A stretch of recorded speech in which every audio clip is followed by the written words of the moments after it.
It's a Jeep vlog.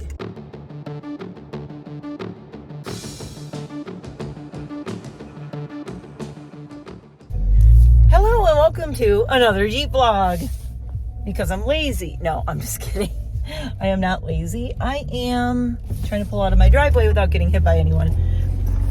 I am Mare. This is NiteMare Bliss in the Jeep. There she goes, purring like a little kitten, purring like a giant purple kitten. I just want you to know this is the last time you're going to be seeing these glasses. I was very excited yesterday at 2:30 in the afternoon. My eye doctor's office called and said that my glasses were ready. And I was going to go I wanted to just drop everything and go get them yesterday, but I didn't. And by the way, those of you, the 2 or 3 of you who guessed which glasses I was getting, you were wrong. I think you were wrong. You'll see today which glasses I'm getting. So I actually got 2 pairs. One is a pair of readers, which I need for dog grooming that I talked about in last Friday's vlog. I am a dog groomer and I need my bifocals.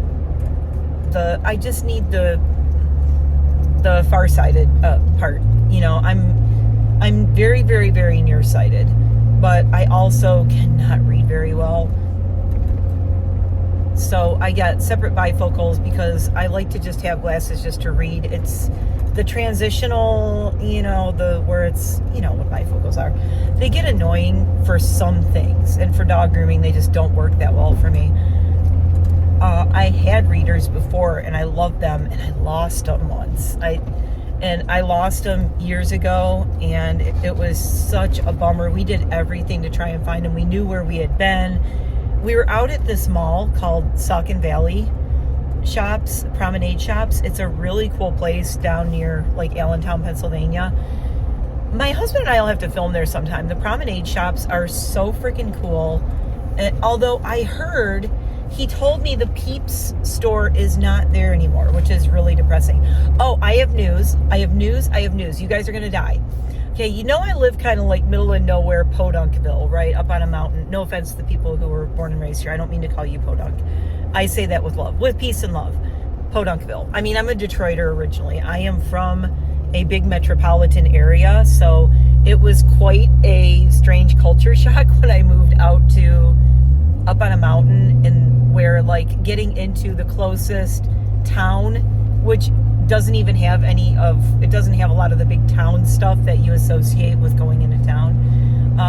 It would take me like 20 to 30 minutes. I'm not used to that. I am used to where I was born and raised. You were surrounded by everything. I grew up just north of Detroit in a Detroit suburb that's about 30 minutes north of Detroit. Not quite. On a good day, I could make it there in less than 30 minutes if I was driving like a fool. And I grew up, I was actually born on the west side of Detroit. Then we moved out to the east side, northeastern kind of suburb. And then as soon as I could get out of my parents' house, I was like 18, I actually moved into the city of Detroit. So some people, this is like a little bit of a pet peeve of mine. All the suburbanites who say they're Detroiters, it's like, okay, you know what? You live in Chesterfield Township. Don't call yourself a Detroiter. You only go to Detroit to see a baseball game or something like that. I'm going to be all like old school now. I lived in Detroit back in the day where you would get, mugged and other worse things. And I was there during the Coleman Young era, if anyone knows who that was. Look up, if you want to fall down a rabbit hole, look up the history of Coleman Young, Detroit mayor. Oh, and then we had Kwame Kilpatrick, of course, who I think just got out of jail not too long ago. Way to go, Detroit. Oh, boy. Anyway, Detroit is going through a big renaissance, now and everything. But when I lived there, it was known as the murder capital of the world. And I'm not exaggerating. It really was on the news and everything. It was like we used to make a joke. We would go out of town and go on vacations. And if we wanted to scare people, we'd say, oh, don't worry, I'm from Detroit. And they'd be like, oh, don't rob me. Ooh, don't mug me. Don't unalive me. So Yeah, it was that era of Detroit. I lived it there. I actually have a story of I'll do a story time sometime with it, but of a guy getting into my car one day on the Wayne State campus. A total stranger got into my car. He was wearing black leather gloves in the summer. Now, do you think he was up to anything good? I don't think he was. But it's a really, really great story, and I might tell it. My friend Jamie's coming out, and he is involved in the story also. So I may tell that story time when Jamie comes out. We'll go for a drive, and Jamie and I will tell the story since he was there and involved in it. But it is a crazy, crazy ass story. You won't believe it. I have the craziest stories from back in Detroit. I used to live on 2nd Avenue, and if you are familiar with Wayne State University in Detroit, that's where my best friend Jamie went to medical school. We were roommates, and there's a building called Old Main. And if you know Detroit and you know WSU, you know what Old Main is. Old Main is, I basically call it the clock tower building. It was funny because there's like nothing in that building of any purpose. At least when we lived there, there wasn't. It's like Old Main was just Old Main, but it wasn't like anything special. It was just, there's a big clock tower, you know, with the clock faces around it. So I did live in the Cass corridor. I lived right by walking distance across the street from like the Cass Cafe, which was a very famous place to go eat and see bands. Michael Guevara from the Swans actually performed a spoken word there at a coffee house right by the Cass Cafe. I forgot the name of the coffee house now, but I recorded it. I recorded his spoken word performance, and I should find a way to transfer that someday. I have all these like things. I have like a couple of Michael Guevara spoken word things on actual cassette tape that he did. If you don't know who Michael Guevara is, I'm not surprised. He's the lead singer of a band called the Swans. Very, very well known, gothy, dark. It's weird, the Swans, I don't even hear a lot of gothy people talk about the Swans. The Swans are dark, okay? Michael Guevara is dark. I mean, very underbelly of the world and society, and very, to call Michael Guevara goth is almost like an understatement. I mean, he's a dark guy. And he's a brilliant writer, though. He's written books. He's signed the books that I got from him, and we had a friendship over the years. He actually doesn't live that far from me now. He lives in upstate New York, and I've talked about wanting to go and meet him in upstate New York sometime, or if he comes out to the Poconos, you know, we want to get together like old school, you know, gothy people, you know, going out to the Poconos or out to upstate New York. I think is hilarious when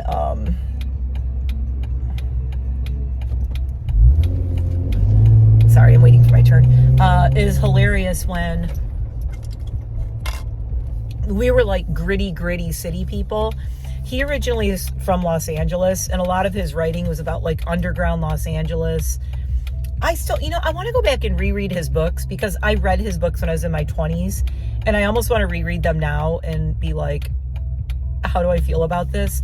It's still my dream in life to play bass on something that Michael Guevara does. I would love to go to his place in upstate New York, and if I recorded bass on even one or two songs, or he and I did something together, I would die a happy person. That's all I'm saying. Also, Jarvo, who was his partner, I will say partner, and they were musical partners and life partners. They had a very contentious, strange relationship, much like some of my relationships back in that era, very contentious and strange, and people didn't understand them, and we thought that was cool.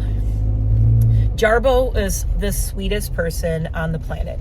So I had been to see the Swans several times. Okay, this is weird. You hear the rain? I'm driving into blue sky, but it's raining right now. I'm talking about Michael Guevara, and Mother Nature knows it. She's like, the sky is blue, and I'm going to pour rain on your car. And if that doesn't sum up Michael Guevara, the Swans, and Jarvo, I don't know what does. Anyway, I saw them at St. Andrews Hall in Detroit. I saw them a few other places. Then I followed them to Cleveland. They played in the Flats in Cleveland at a bar there. And I actually followed them there, and I hung out with the drummer who played with Iggy Pop, by the way. He was a really cool guy. Hung out with the drummer after the show, hung out with Jarvo. I went to Cleveland and I actually took Jarvo a bouquet of lilies, of calla lilies. And we were really great friends. She would send me, we would write to each other. We were kind of like pen pals. I have a whole envelope of cards and letters and postcards from Jarvo. She sent me one of my favorite gifts of my life, which is a jewelry box that she made. Sorry, that's my check my tire system thing, and it's like malfunctioning. There's nothing wrong with my tires, but if you have one of those TPM systems where it automatically monitors your tire pressure, sometimes they screw up. They're not without their problems. Anyway, Jarvo sent me this jewelry box that she had made, and now this is what goth is. If people don't understand exactly, because you might look at me and say, "Oh, you're not that goth. You're not." Okay, well, my friend Jarvo, who was singer-songwriter for the Swans, sent me a black jewelry box that she hand-painted and hand-designed with a black rose on top and her photo on the top. Like that was like decoupage on it. And she said that box is enormously special to me, and you know, you mean a lot to me as a friend, and I wanted to send you this as a token of my friendship or whatever, and my thanks for looking out for Michael, because when Michael Guevara came to Detroit, she was looking for a place for him to stay, and I said, well, he can stay with us. So long story short, all this coming around to say our apartment on 2nd Avenue overlooking Old Main, we had a 3-bedroom apartment. We were like bandmates / roommates. And we let Michael Guevara from the Swans crash at our apartment because it was walking distance to where he was doing his spoken word Unplugged tour thing in Detroit. So yes, I know it is like crazy, but there's only a small percentage of people who will like appreciate this. If you know the Swans and you know Michael Guevara and his voice gives you goosebumps. The thing about him, he's got this really low like baritone sexy voice. His voice just, it is like velvet to me. It is like, I fell in love with his voice and his words, and that's what I fell in love with. I had the biggest crush on him. Now keep in mind I was also in my 20s, okay? So he's staying at our place and I'm like 20 something, and he was already in his 40s, I believe. Oh my God, Michael, I hope I'm not aging you more than I have to be, but I think he was like 40 or something like that. He's at least, I want to say 15 to 20 years older than me, if I'm remembering correctly. Anyway, I had the biggest crush on him. So I'm like little gothy 20-something girl. And I think I mentioned this in one of my lives or something, but oh my God, sorry. I'm like burpy. I should have brought water. I brought a LaCroix berry is what I'm drinking with my little metal straw. This is not a good idea bumping around in a Jeep because it's making me burp while I'm trying to tell this story, and it's not good. Okay.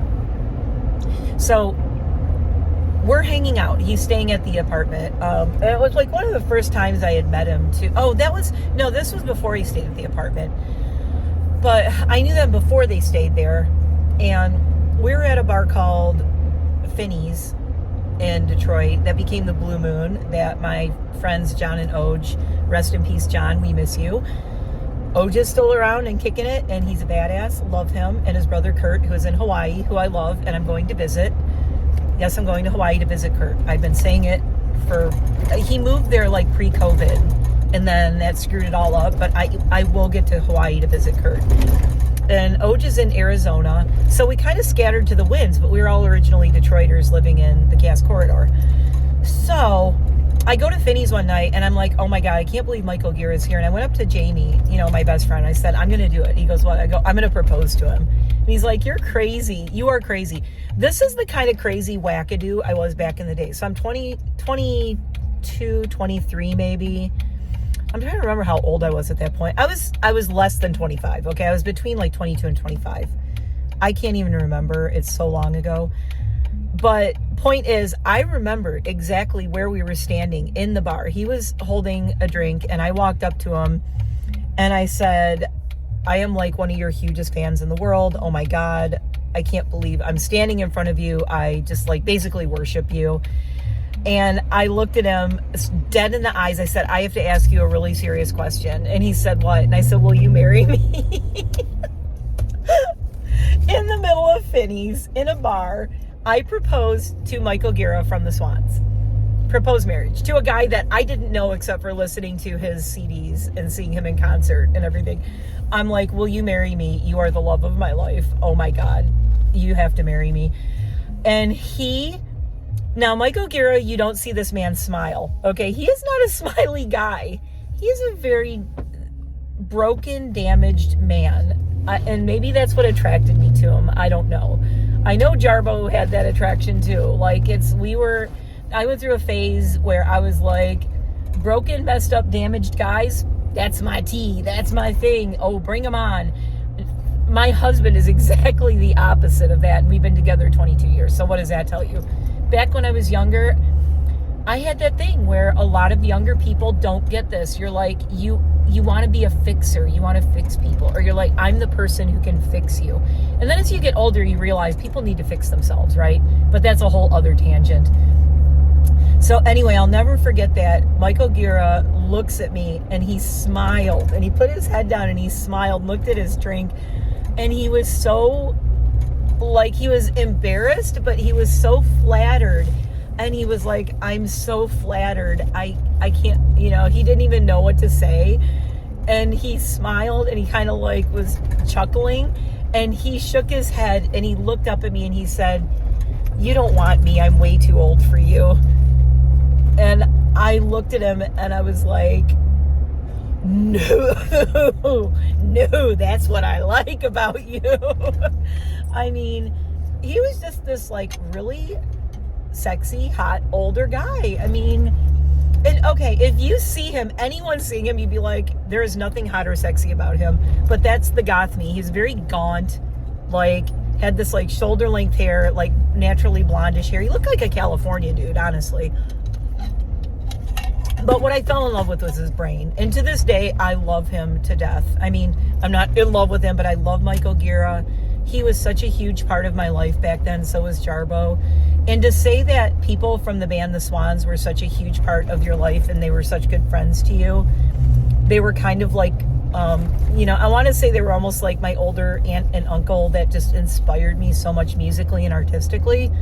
And back then I was doing gallery shows in Detroit. I don't know if I've ever talked about that, but I went to art school for a while. And what I wanted to be when I grew up was an artist. I'm a painter and a photographer, which some people, you see now this might make sense with my makeup and my photography that I do with my makeup.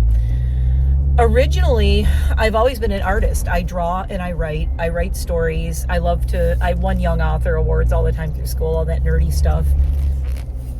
And I was always a writer and an artist. And I love to write stories and illustrate them. So that was my thing. And then I always wanted to go, my dream when I was a teenager was to go to art school in New York, because that was like the epitome of what you could do as an artist was, I want to grow up and go to art school in New York. And it's so weird that now I live so close to New York. And technically, if I wanted to, I could go to art school in New York. Who knows? Maybe I will when I'm 60. That'd be fun. I would do it. I'm crazy enough to do it. I'd be like, I'm going back to art school in my 60s. I'm going to get my degree. But the thing I learned over the years, and I actually had a really good art teacher who said, you love to paint, right? And I said, yes. She goes, you love art, right? And I said, yes. She goes, she said, you do realize that you don't need to go to college and pay a ridiculous amount of money to be a painter and an artist. And I'm like, oh. I did the doggy twisty head. Scooby-Doo. And this was a teacher telling me this, which was when you're a teenager and a teacher tells you you don't have to go to college to do what you want to do, you're like, whoa, mic drop. It is crazy.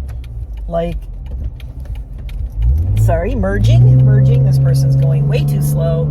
There we go. I'm almost to the I place, so we're going to finish the story up. So, yeah, I was in Detroit, and I went to art school for a while. I went to Center for Creative Studies in Detroit, and it was just way too expensive. Couldn't afford it. I was working 3 jobs trying to pay to go to art school there. It was ridiculous. I had a grant and a small scholarship, but I had to work 3 jobs just to try to afford to go to art school there. So I was like, yeah, no, I can't, I couldn't do it. It wasn't, I mean, I don't know how people do it now with sending their kids to college. Back then in the 90s, I could not afford to go to art school.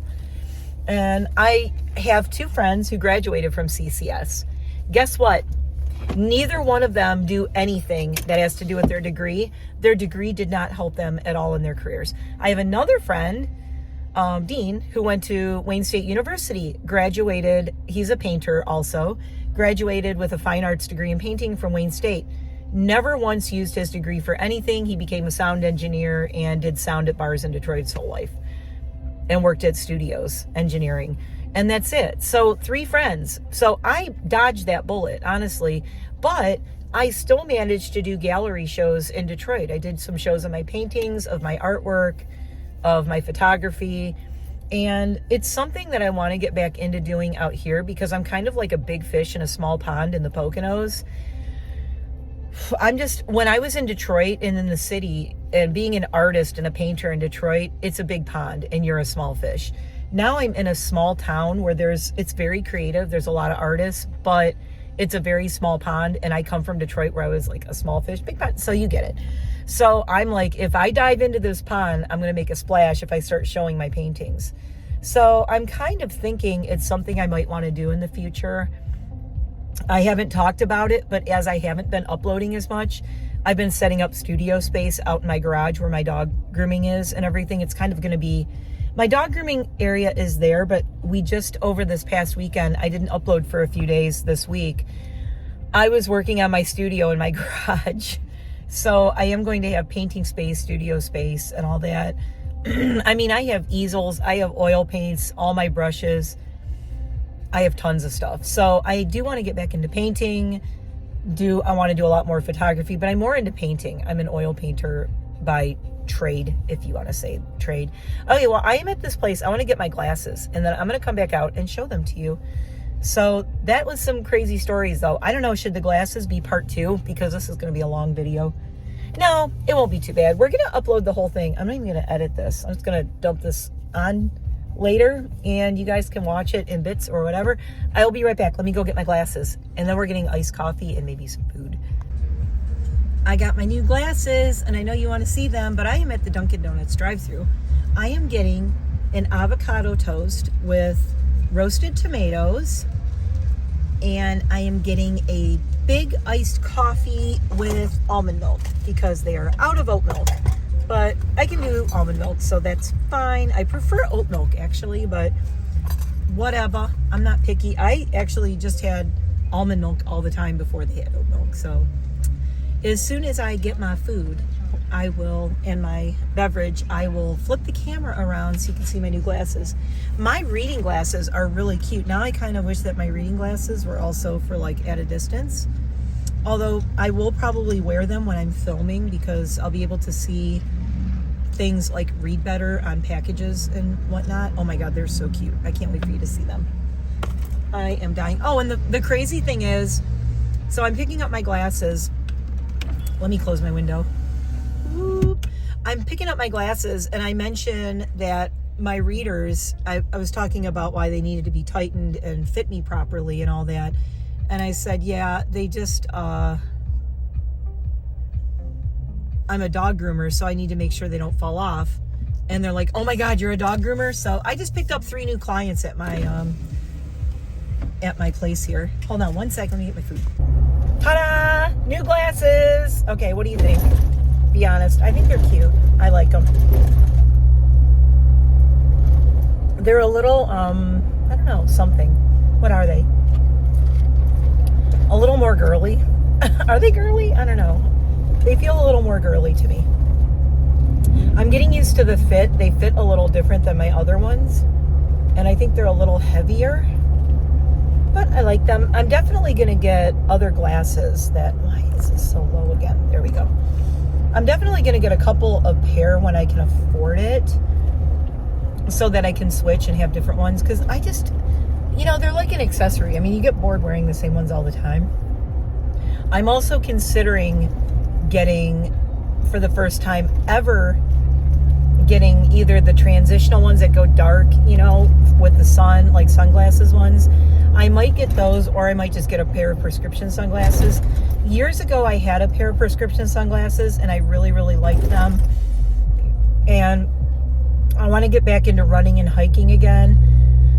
So I kind of need a pair of sunglasses because, well, a lot of times too, when I run, I wear contacts because I get sweaty and my glasses slide off my face and it's annoying.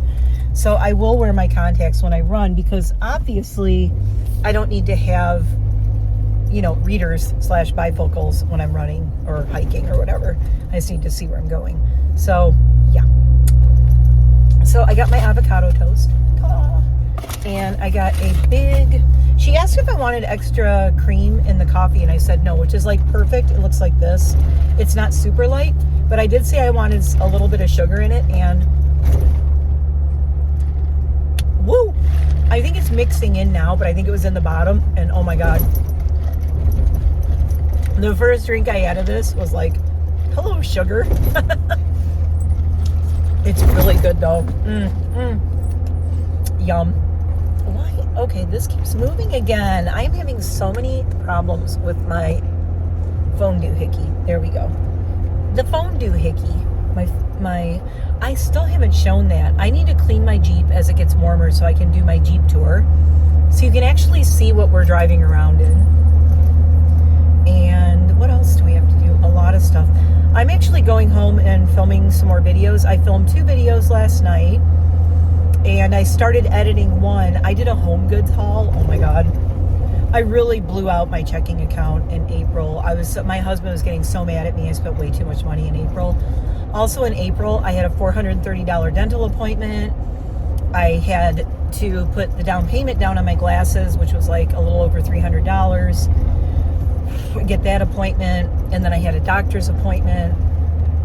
I had so much stuff going on in April. And I probably shouldn't have done a home goods haul. But it happened. It happens. Things happen. And now it's like, nope, you know what? And what I'm really worried about is Jamie and Jeremy are going to be coming out to visit. And I know Jeremy's coming out for like a week. So you are going to see more Sin and Tonic podcasts and see Jeremy again. I miss doing that so much. I really miss it. I really want to get back to it because he's my bestie, and I think we have so much we could talk about. And is my hair doing again? Oh my God, I have to go home and do my hair. We have so much to catch up on, and he has gone back to work now that the world's getting a little more normalized. He's back at work, and he told me it was really hard for him. If you're wondering why we didn't do the podcast for so long, Jeremy went back to work. And he compared it to, he said it was just weird.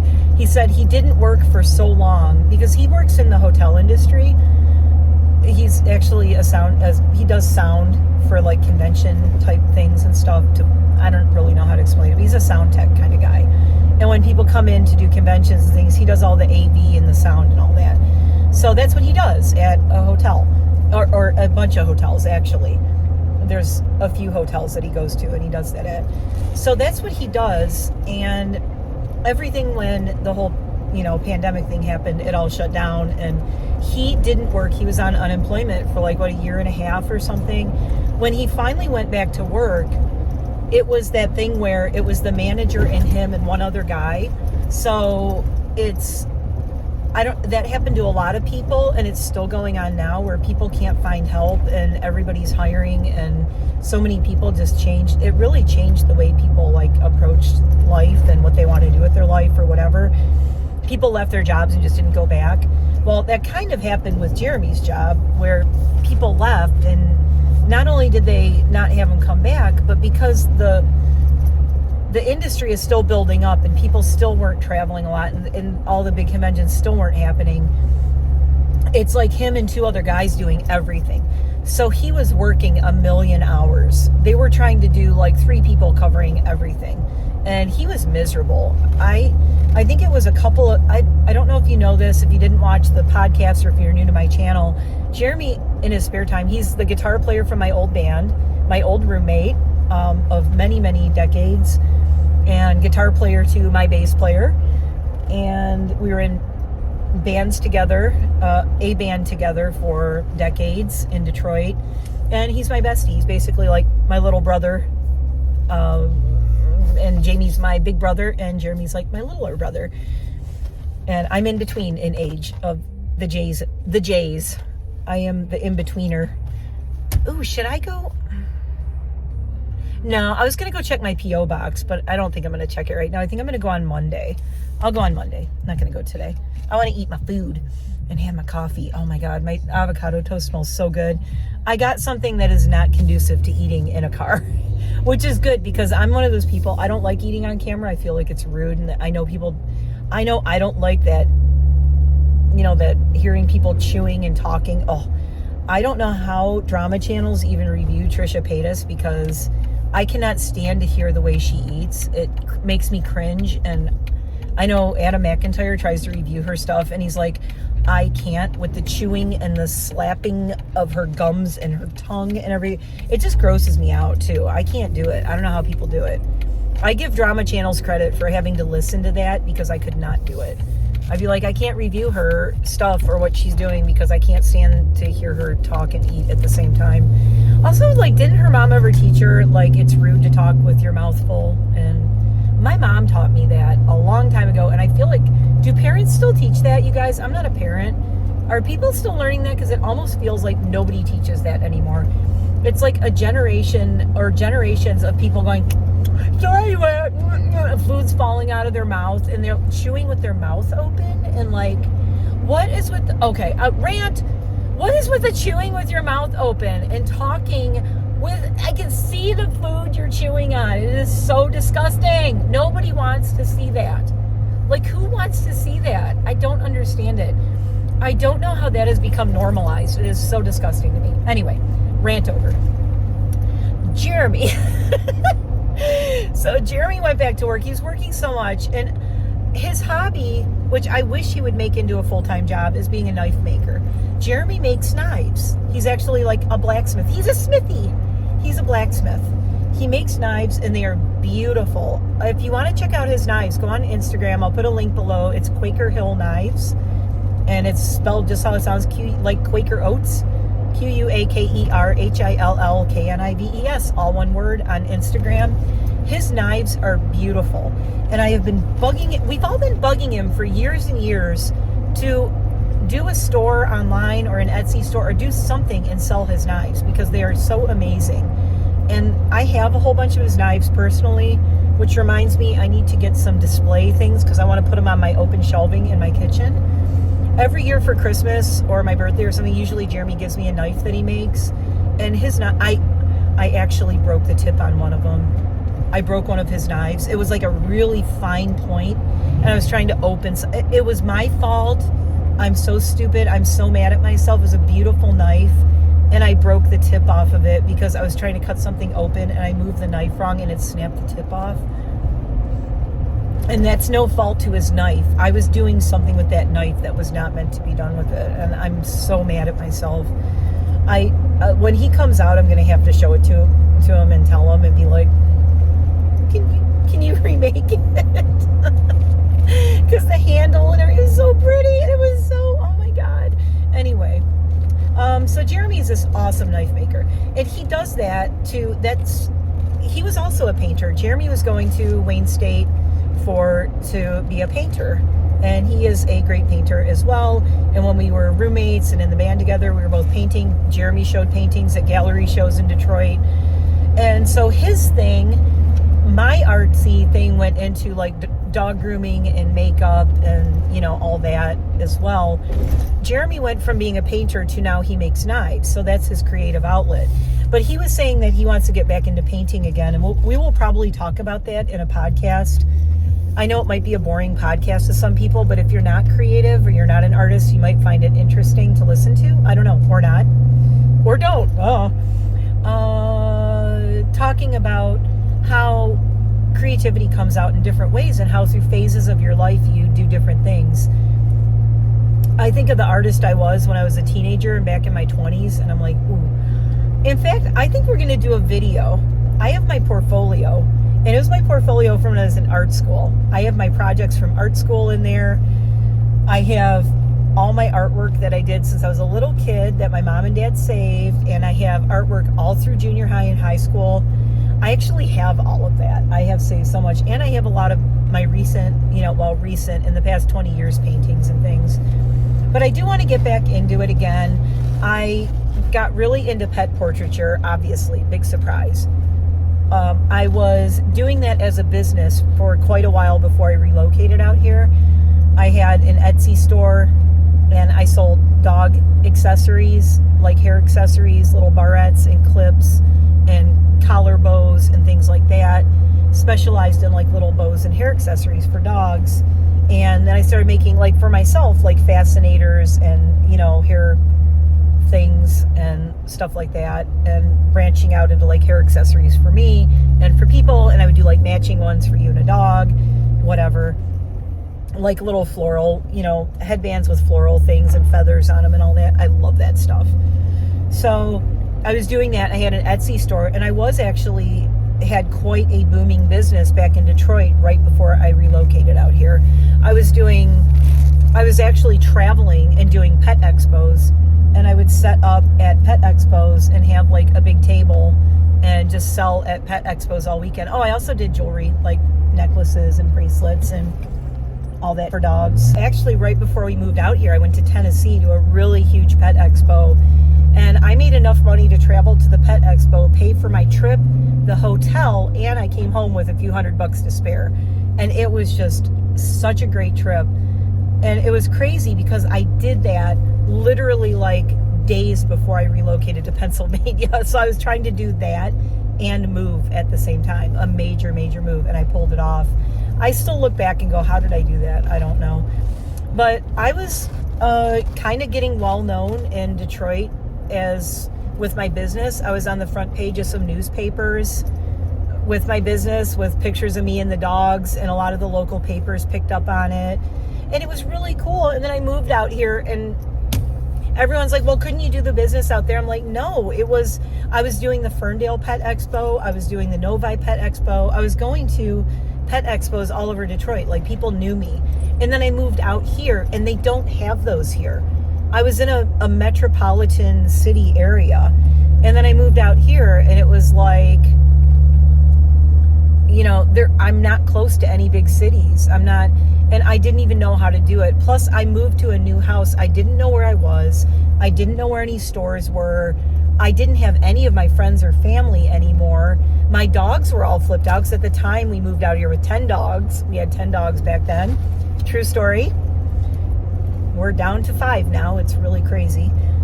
It's not normal. I'm like, this cannot be all of our dogs. I've been a pack person for 20 some years. We've always had a pack of dogs. And that's, my husband and I love it. We handle it really well. We're really comfortable with it. Having 5 dogs feels to me like having 2 dogs. It's really strange. So, when I moved out here, I couldn't do it. I had nowhere to do my stuff, to do all my crafts and everything either. I didn't know how to do it. I didn't know what to do with it. And it was, I didn't know anybody. I mean, I literally knew nobody. Not only that, I needed money to invest in doing my business and to travel or do whatever. Well, I didn't have that anymore. When we moved out here, we basically moved out here, we were broke. I mean, we kind of almost, had to go into debt for a little bit to relocate here for my husband's job. So things were not conducive to me. I'm in my driveway now. Things were not conducive to me moving somewhere and keeping my business going. I couldn't do it. And I would like to start it up again in a different way, I think.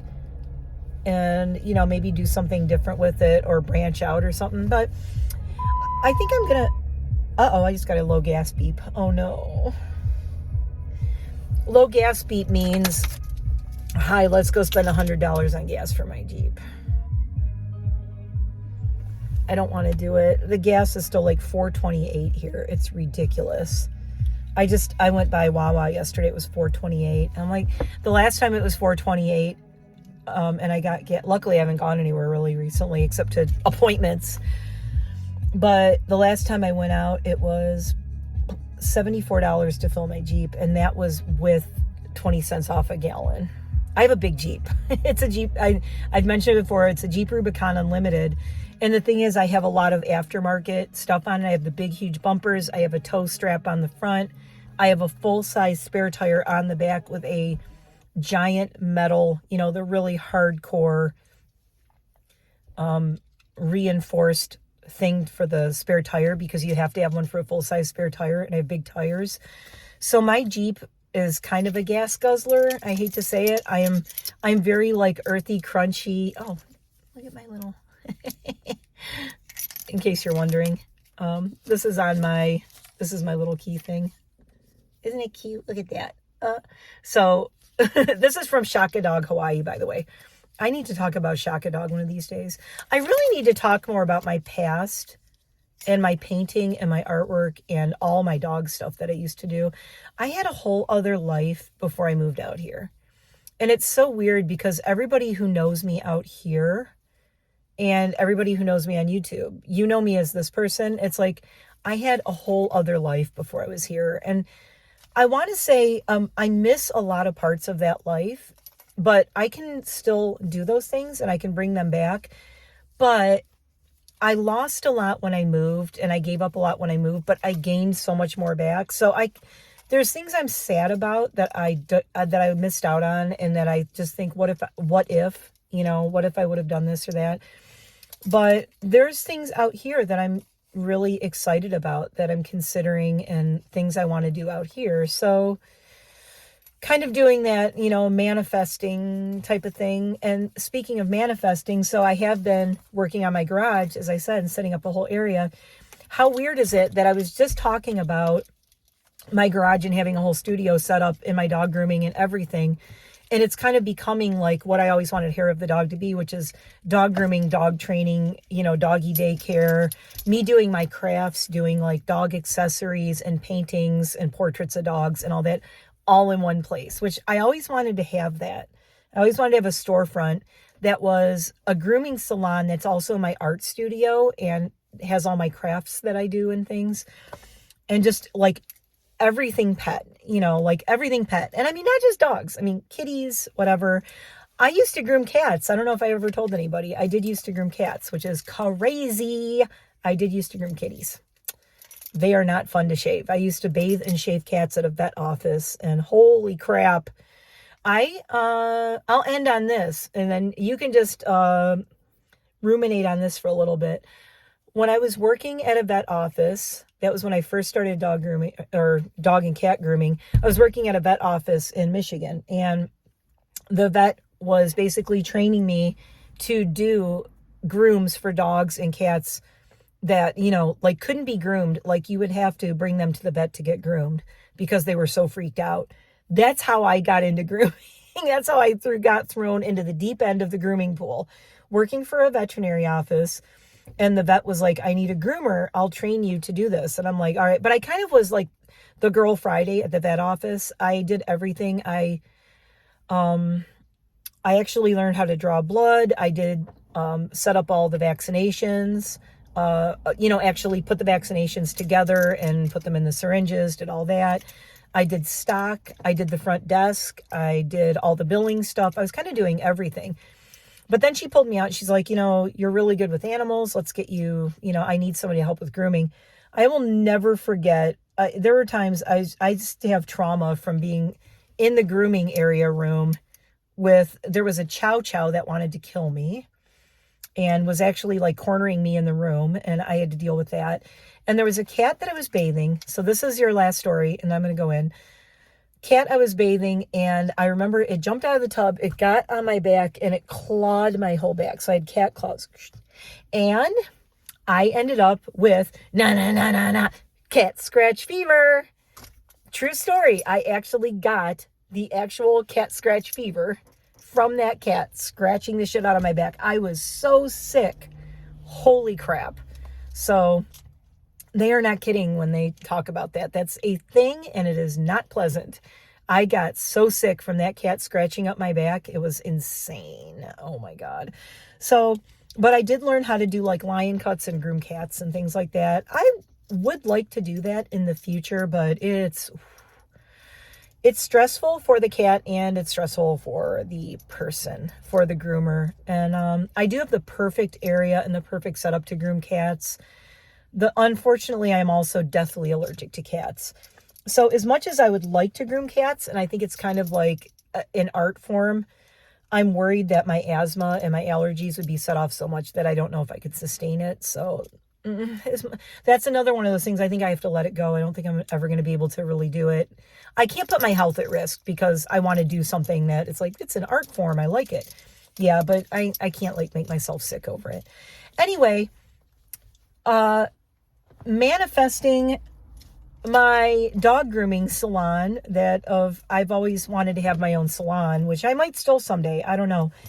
My friend Philip owns his own salon and he manages it. And he got to the point where it's so successful that he just goes in and grooms when he feels like grooming, but he almost never grooms anybody anymore. He just runs it and he makes his living off, the business is running itself and he's just traveling the world. And I'm so jealous. And he started out as a groomer at PetSmart too. He worked there 9 years, saved his money up and bought his own salon.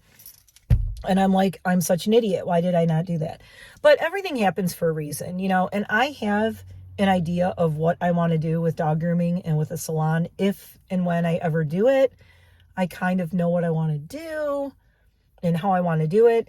But that to say, it's just so weird that I go in to pick up my glasses and the office manager and one of the girls who works there are looking for a private dog groomer. So it looks like I'm going to have 3 new dog groom clients coming soon. So I'm excited. One is a lab, one is a golden retriever, and there's a miniature poodle. Miniature poodle! Ah! And I was like, oh my God, I do show poodle grooms. And he's 10 years old. He's a little old man. He's a little old man poodle. So I'm really excited. I need to meet him. And I told her, I said, definitely make sure that you text me or call me. And I'm not that far away. We're like 25 minutes away. And I talked to her about their dogs and everything. And she's like, oh my God, we're both looking for a groomer. We don't know where to go. And I'm like, and of all the things, I didn't have a business card on me. My business cards are in my salon. They're in a tray. And I don't keep any on me. I guess now I have to start keeping some on me. But anyway, I do not have any cards on me in my purse. So that was kind of stupid, but I was at the eye doctor. So I'm like, she's like, you're in the computer. That's your number, right? I go, yeah, just text me and let me know. And I'm very flexible. And she was cracking up because I said, I'm so flexible because I'm very choosy of who I groom. And I don't groom because I have to. I groom because I want to, because I enjoy it. It is not something I need to do to pay my rent or something. I don't want to say, it's kind of like a paid hobby at this point, which is really cool. But I mean, it does add to our income and everything, but I don't make enough to even worry about. I mean, I groom like 10 or 12 dogs. That's it. I really want to keep I don't want to have more than 20 to 30 clients tops ever, because my whole thing about dog grooming is, quality over quantity. I don't want a lot of dogs to groom. I want a small, and I told her, I said, the people whose dogs I groom they're my friends. I mean, all my clients are my friends. All of my clients also know, like with Coconut staying here last week, if something comes up and you need me to dog sit your dog, no questions asked, your dog can stay with me. And they can stay here, no problem. I'm home 24/7. I'm always here and they will get all my attention. The other thing is I'm a private groomer. And what that means is I only groom one dog at a time. I do not schedule multiple dogs a day. It's only 2 people who bring multiple dogs. And that's because they're their 2 dogs. Is one of my clients who has 2 Yorkies and my best friend Ro, who has 4 standard poodles. And she brings Molly and Oliver, who I lovingly called Molliver. She brings Molliver, who are her 2 poodles, those 2. And then she brings Lily and Missy, who are the other 2. So and it's good for hers to come together, like 2 of them to come together. If she brings them separately, they kind of freak out because they're used to the 4 of them being together. So Molliver work really well together. It's kind of like Brangelina, Molliver. Molliver work great together. They keep each other sane while I'm grooming. And then Lily and Missy are really good together. So she brings 2, drops them off, and they just hang out. But I don't,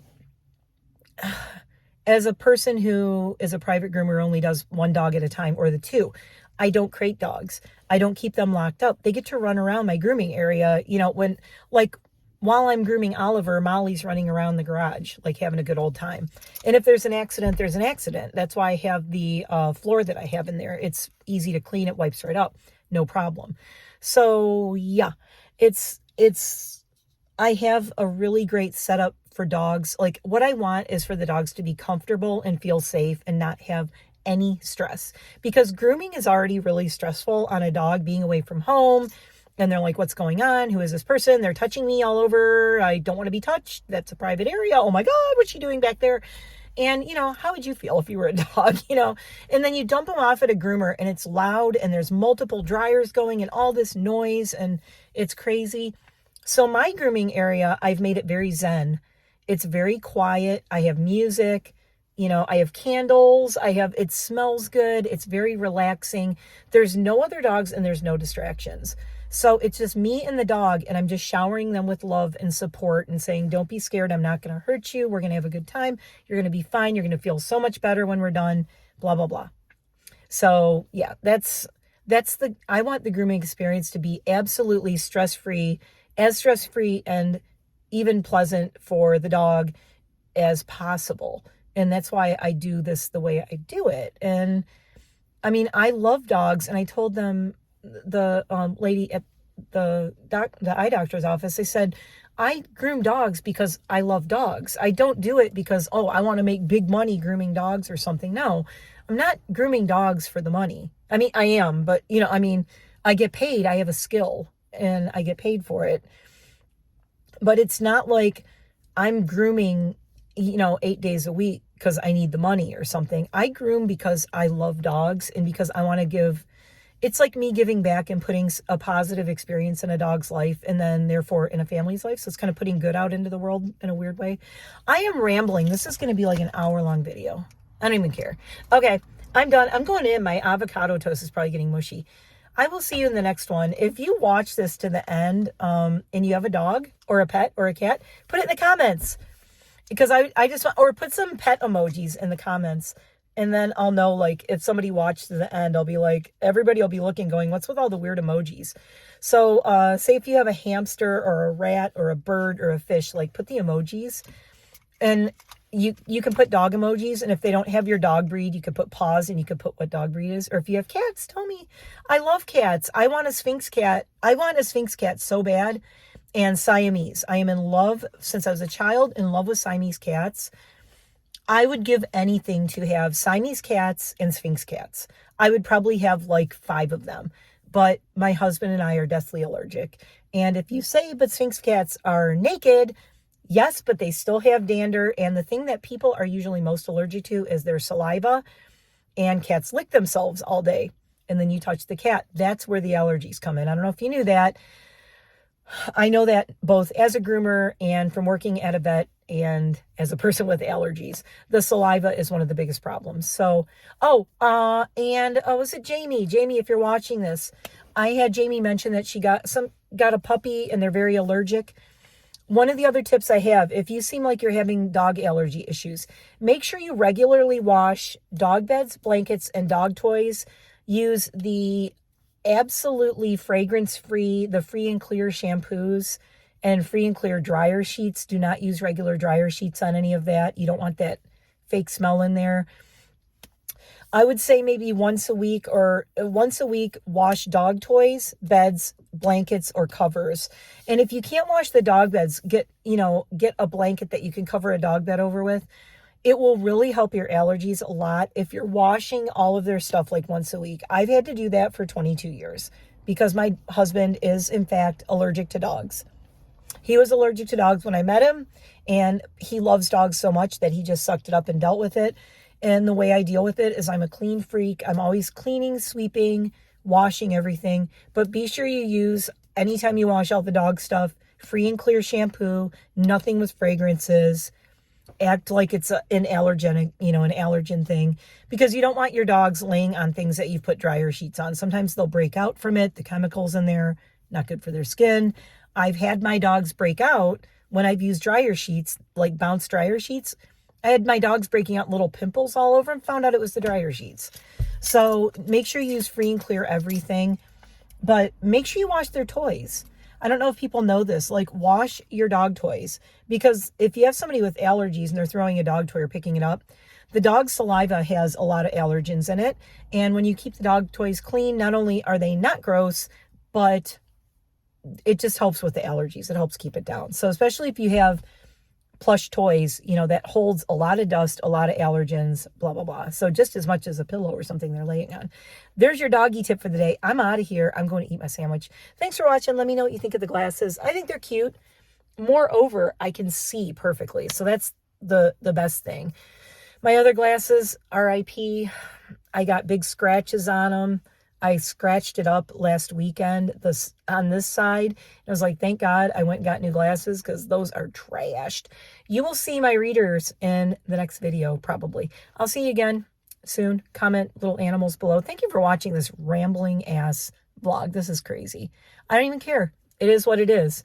I'm tired of I'm being too uptight about what I'm posting. And that's why I'm not posting as much as I want to, because I'm being too precious about it. I'm like, oh, it has to be perfect. It has to be edited. It has to be all this. Like, screw it. You know, people put stuff out on YouTube that is just, I look at it and I'm like, why am I putting all this work into this? People have millions of followers and they don't even edit their videos. Whatever. So here you are, hot mess vlogging with me in the Jeep. Love you all. Thank you so much. I will fix my nails. I promise. They're terrible. I'll fix them. See you in the next one. Bye.